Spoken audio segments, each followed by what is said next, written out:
আসলে মেয়েদের জীবনে মানে নিজের বলতে কিছু হয় না, সেটার প্রমাণ তো মেয়েরাই। যেমন হচ্ছে মার বাসায় ছিলাম, এখন আবার চলে যাচ্ছি স্বামীর বাসায়। আর আমরা মানুষ দুইজন, ব্যাগ দেখো 1 2 3 4 5 6 7 7টা ব্যাগ, ঠিক আছে। মানে এখন আমার এই সময় মার বাসায় থাকা খুব দরকার বা ইম্পর্টেন্ট।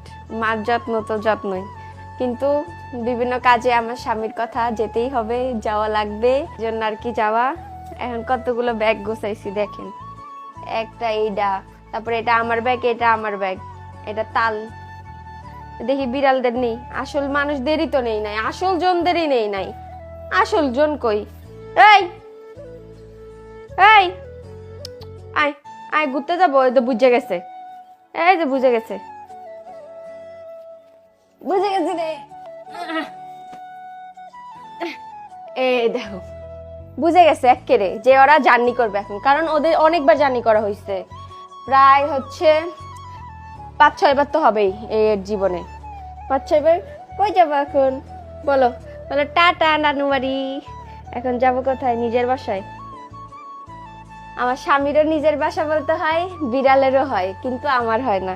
যাই হোক, সবাই আমার জন্য দোয়া করবেন। অনেকেরই অনেক কথা, সেই সব কথা নয়, বাদ দে। আর এই টাইমে অনেকে আমাদেরকে নিয়ে অনেক ধরনের কথা বলেন, সেগুলো মানে শোনার আমাদের টাইমও নাই, আমরা দেখিও না। কিছু কিছু ওই যে পাতি রোস্টাররা আছে, তাদের কথা কি বলবো, মানে মুখ খুলি না দেখে। আসলে আমি তেমন ভাবে ভিডিও করি না, আমি নিজে টিকটকও করি না, আমি কিছুই করি না। আর ওরা মানে আসলে আমাদের না দেখালে তো ওদের ভিউই হবে না, স্বাভাবিক।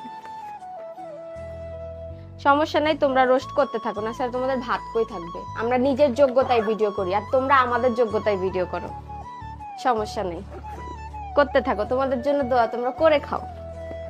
যাই হোক গাইস, একজনকে তো উঠাইলাম, এখন আরেকজনকে উঠাইতে হবে, কারণ আমার প্যান্থার অনেক বড়, বিশাল, আর মাশাল্লাহ মাশাল্লাহ ওকে এইটুকু জায়গাতেও, এত বড় জায়গাতেও আটে না। এখানে কি ওই যে আম্মু অটো নিয়ে আসতেছে, এই কোঠো। ওই কি জানি, এই পা ধরে দেখছো আমারে গুতায়। উফ, ওরে উঠান মানে যুদ্ধ করে। যে কি কামড় দিচ্ছে না আসো টাটা তো তো তো তো তো বড় ইস্যু তো এর গাও খামে সমা